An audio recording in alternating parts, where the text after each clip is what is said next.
everyone, welcome back to my YouTube. So in today's video I am in a different background just because her dad is not here. So I have to watch this little munchkin and I need to make sure that she is okay. So I can't go into the bathroom. So if you hear lots of noises, her screaming or banging, whatever the heck, please just know that I have to be here to watch my daughter.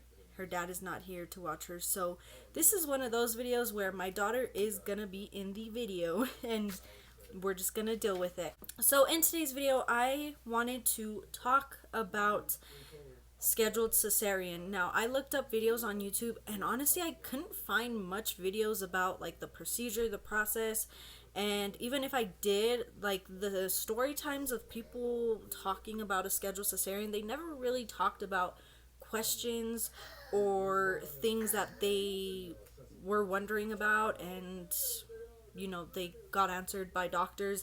It honestly, like, to look up a scheduled cesarean, it's pretty hard to kind of find a good amount of information.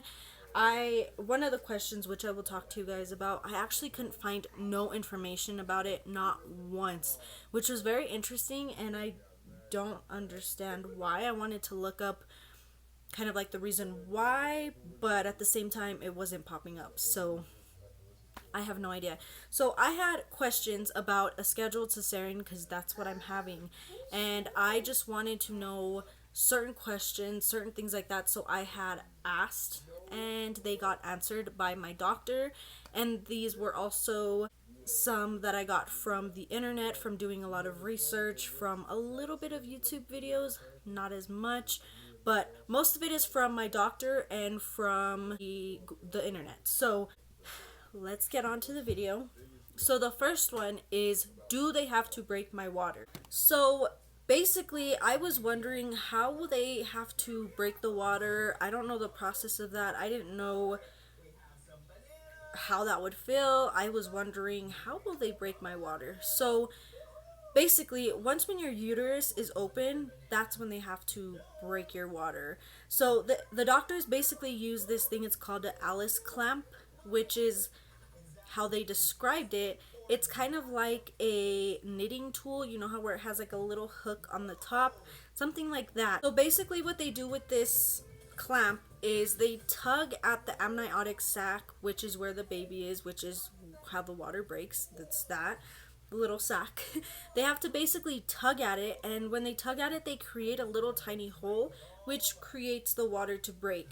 They say that it's a very painless feeling. It's just like a little pressure a little bit, and then it happens so quickly that there's no pain that happens. But once when they break your water, they call it an artificial rupture of membranes, which sounds scary a little bit, but that's just what it is. When they break your water, that is what they call it, and they use the Alice clamp just to create a hole, and that's what creates your water to break. Hi. Okay, so the next one is, do I have to go through contractions? Now this was the one I literally couldn't find anything, like any information about, and I have no idea why.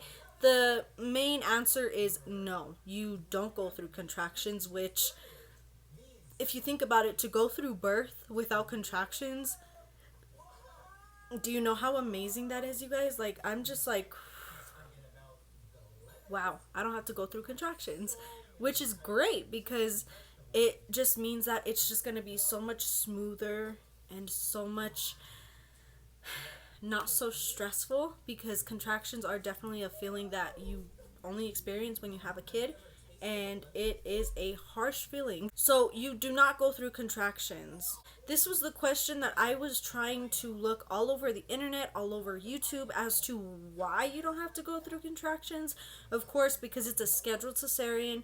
So a scheduled cesarean, they have it scheduled to when they want the baby to come out. So they do it.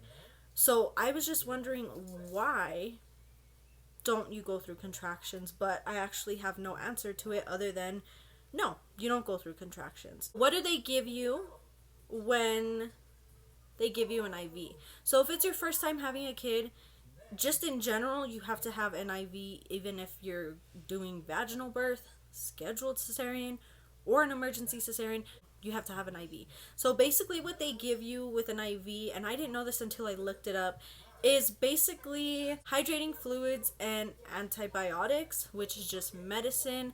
A lot of the times they always put it on your hand, either on this side or on this side, really just depends, and they have to put it in between a vein, and they go ahead and put this hydrating fluid or the antibiotics in, and that's just to basically help you through your labor and hydrating, because sometimes women are dehydrated in birth, and it happens a lot, believe it or not. I fill this up with water every single day, twice a day, 3 times a day, and somehow I'm still dehydrated. And same with my daughter, I was drinking so much water, that's all I drank, and I was still dehydrated. So they always give you hydrating fluids, so you're hydrated throughout the whole entire labor and delivery, because if you're not dehydrated, it can lower your blood pressure, and they also said it can lower baby's heartbeat as well,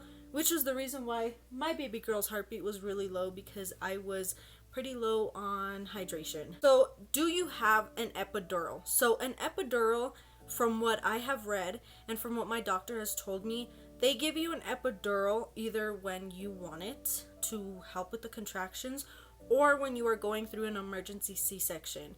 Now they give you something pretty similar to an epidural for a scheduled cesarean, but this is called a spinal injection. So the difference between a spinal injection and a difference between an epidural is an epidural, they basically do the same process. You need to be facing forward in a C form is what they say, and they basically poke you and they have to put the catheter in your back, and that stays in your back until after birth. Now the difference between a spinal injection is it's just a little injection and that's it. Nothing stays in your back. It's just like a quick little poke, kind of just like a little shot, and that's it. It goes in the same exact area where the epidural is, but nothing stays in the back. And the feeling of an epidural is weird because you can feel that plastic catheter going through your spine, and it feels really weird. And then when you lay down, it also feels like you have something in your back. It's a very weird, somewhat uncomfortable feeling, but with a spinal, nothing stays in your back. It's just a little poke, and that's it. And basically they give you an epidural and a spinal basically to numb you from the waist down, which works like a charm. So they basically give you an epidural and a spinal basically to have you be awake when giving birth and during birth. So because sometimes they say that in certain situations you have to be asleep when you are going through birth or labor. I'm not exactly sure why, I didn't do too much research about that, but I do know that an epidural and a spinal injection are literally the same exact thing, except the spinal is nothing stays in your back. No catheter is in your back. But it numbs you from the waist down so you can be awake during your birth, which is great. How long does it take until baby is born? So from what I had asked my doctor, they said 5 to 10 minutes. Now I asked, okay, so I go in and then I have the baby 5 to 10 minutes after? They said no, the procedure takes about an hour for a scheduled cesarean. Okay, sorry guys, I had to discipline my little girl because she was putting crayons in her mouth. So I had to take it away from her. So if you hear her throwing a little temper tantrum, that is why. The procedure takes about an hour. You go in, get an IV, and you go into the surgery room, which is where you also get your spinal injection. So it all happens, other than the IV, it all happens in that room, and within 5 to 10 minutes after the hour procedure, that is when you will have your baby. Also, you will need to fast before you go to the hospital. I didn't know what fast meant until I looked it up. Basically, you can't eat or drink anything 6 hours before your surgery. So if you are scheduled a certain time, 6 hours before that time, you cannot eat or drink, including water. You can't do it. I'm not exactly sure why. I tried to look it up and there weren't really answers as to why. They just said you need to be on an empty stomach because they cut you on your stomach. So I don't know. I'm not gonna say any false information on here because I'm honestly really not sure. But you need to fast before you go into the hospital, and you need to fast 6 hours before. So how long does it take to heal?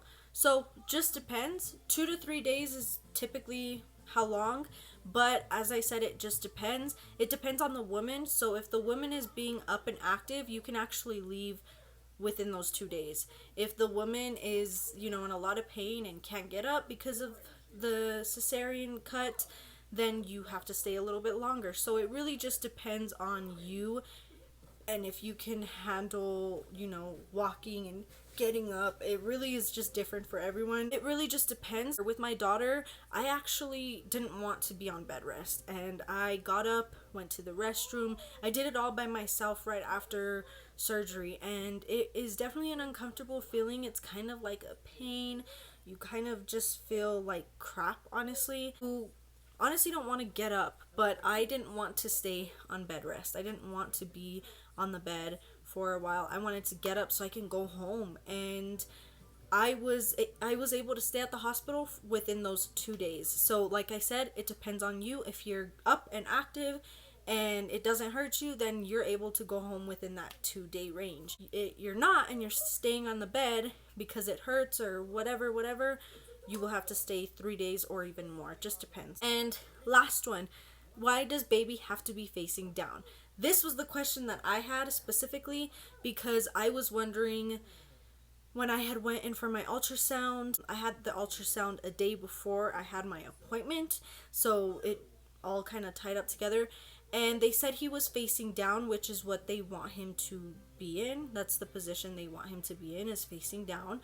So I had asked my doctor, why does he have to be facing down? When babies are facing down, that means that they are getting ready for birth. So why does he have to be facing down?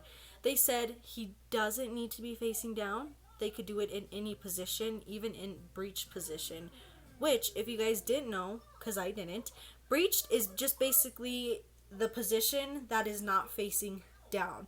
So the position of him or her where their head up, feet down, or head sideways, feet sideways, but not in the position where he's head down. So usually when baby is head down, that's when it means, okay, vaginal birth, he's ready to come out through the vaginal canal. So basically they can be in breech position or they can be facing down. Really just depends on your baby, but they can still do the scheduled cesarean if they're in breached and if they're in facing down. So those are all the questions that I had, you guys. So I wanted to tell you guys super quick, my daughter's downstairs, she's eating, and I'm honestly really hungry, so I'm gonna go down too. But I wanted to tell you guys, obviously now that I'm staying home, I'm going to be posting a lot more videos. So if you guys have any video suggestions, definitely comment and subscribe. And I hope you guys enjoyed this video. I will see you guys in my next video. And let's just hope and pray that he stays in my belly. Also, I looked up the video that I did the last time, and I didn't show you guys an update of my belly. So I'm 35 weeks now. It's up a little bit. There we go. So I do have, as you guys can see down here, hopefully, I do have stretch marks. I've not been leaking through my boobs. So, but they say that sometimes you leak through your boobs before you give birth or after you give birth. So I think I'm going to be leaking after because I haven't leaked yet. But anyways, I hope you guys enjoyed this video, and I will see you in my next video. See you guys later.